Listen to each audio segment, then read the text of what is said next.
I just got done watching the 12th episode of My Happy Marriage Season 2, and after watching and finishing this episode just now, I was actually debating if I really wanted to drop a review of this show right now or wait till next week when the final episode airs.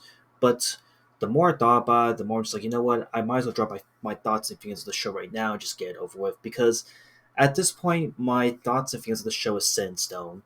So, My Happy Marriage Season 2, this is a brand new season of a sequel to My Happy Marriage, as you couldn't tell, that came out back in 2023, I believe, by the good folks at Kinema Citrus Studios.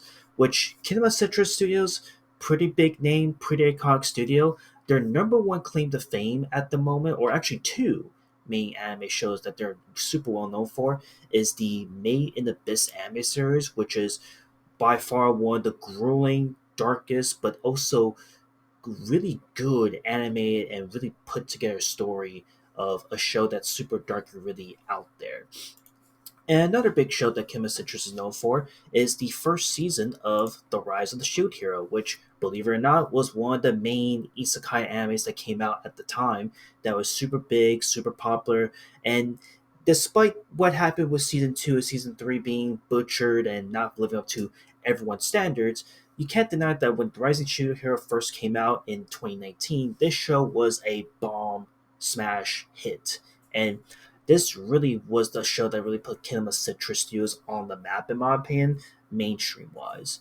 So, with Kinema Citrus being as big as they are, they have a pretty vast and interesting discography under their belt. And given that people mainly know them more from Made in Abyss, I went into the first season of My Happy Marriage that came out back in December 2023 with some pretty high expectations. And when I remember watching the first season of the show, it kind of was okay. It was fine. It wasn't really pushing itself out there in terms of like the slice of life dynamics, the character developments per se, and like the world at large. And it was pretty cool for its time. And I really liked it, and it had a really simple but really cool concept that was pretty easy to get into. It wouldn't be until 2024 of last year they would then drop a one episode special to essentially continue the story of where the first season ended off on. And this first episode was probably important in my view to definitely check out if you're really into My Happy Marriage the anime show. So, given my impressiveness with season one and the first and this OVA special, season two of My Happy Marriage, I went into it thinking that it's going to be way better, considering that hey, they're kind of holding itself back from the first season and the prequel of the OVA. So I went into it thinking, how can it get better, right? And I'm gonna be honest with you, after watching just 12 episodes of this show and with the final episode coming out next week, I'm just gonna just be honest and just say that it just kept being the same. It was stagnant. Nothing really changed about the show, and it's kind of disappointing because again, the animation's really good. It's crisp. It's clean. The voice acting is stellar. It's definitely the best performance I've heard of any voice acting out there for this year so far. And the music, the soundtrack of the show is really good. The fight sequence of the show is amazing. But what this show is lacking in right now is just a sense of like oomph or a sense of like, oh my god, this actually happened. Like, it's basically missing like iconic, memorable moments to make you want to talk about the show or recommend the show. Because initially, like I said, with season one, I was like, oh, okay, we got something going on, and this is a show I would 100% recommend to those who love slice of life and love supernatural stuff with a little bit of like a oh yeah, let's a romantic comeback twist type of deal. And now with the second season, it's like it took everything we love about the first season, but it really just kept staying the same. And it's like, okay, well, it looks like it didn't go anywhere at all.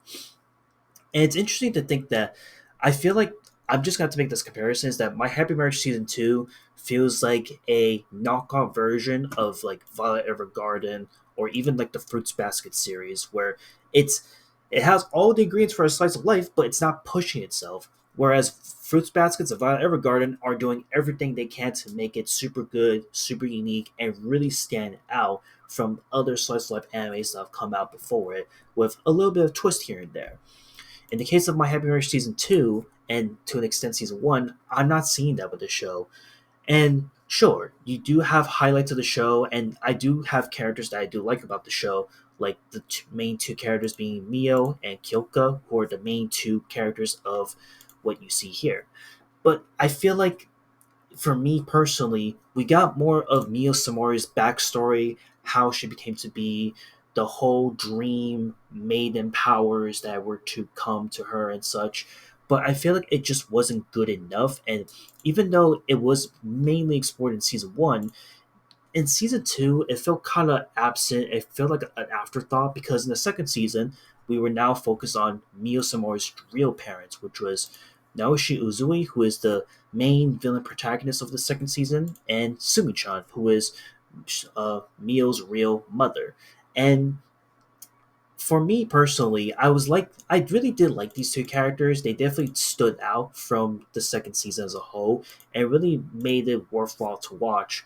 But as the show kept progressing into like the more darker moments where again the father was going to take Mia away or kill her or do all these heinous things, it felt like such an afterthought to the point that in today's episode, the 12th episode in particular, I was super on the fence with because it was like, man, they built up this villain from literally the beginning of the second season, and when we finally get to this big, climactic, epic battle, it ends in like an opening cutscene from Tokyo Ghoul season one. And not only that, but it just feels super, super underwhelming because again, I really held the show with high praise given where it was going, given the story, given that okay, we have these cliche moments here and there, but I'll let it slide. But this just isn't it. This show just didn't push itself, in my opinion. And again, I was waiting and waiting and waiting every single week if there was like an episode that can be a highlight. Because for shows like My Happy Marriage Season 2 to be like a main highlight, a mainstay, you need to have iconic moments in your show. Even I'll even say this too. Even like Sakamoto Days, for example, which was a show that I reviewed earlier this past couple of weeks ago, where even a show like Sakamoto Days, even though this show was not good, it wasn't pushing itself to what it was, and it was playing it safe, there were at least highlights that made you want to like talk about Sakamoto Days, make you want to rewatch it, make you want to recommend it to the show. With My Happy Marriage Season 2, I really don't get much of it at all with this show. And it's such a shame. And I just have a feeling that with the 13th episode coming out next week, I don't think it's going to really blow me away to really recommend the show. So, once again, My Happy Marriage Season 2, it's good. It's fine. If you love the first season and you love the OVA itself, you're definitely going to like the show per se. But for me personally, it just didn't push itself from where it started in season 1. And to me, this is just like a slight disappointment from my view. So as of right now, with just the 12 episodes alone, I would have to unfortunately give this like a I give it like a decent to strong six. It's fine. There are some still strong qualities of the show that keep it from being like really low, but it's not pushing itself to being like a really iconic anime show that to make me want to talk about it and recommend it. And furthermore, I mean, it's just once again like I would criticize with Sakamoto Days. It's just playing it way too safe. It wasn't trying to take risk. It wasn't trying to push itself, and that's the main issue I have with My Happy Marriage season 2 in a nutshell. But that's about it. That's all I want to talk about with this show, and I'll see you all the next one later.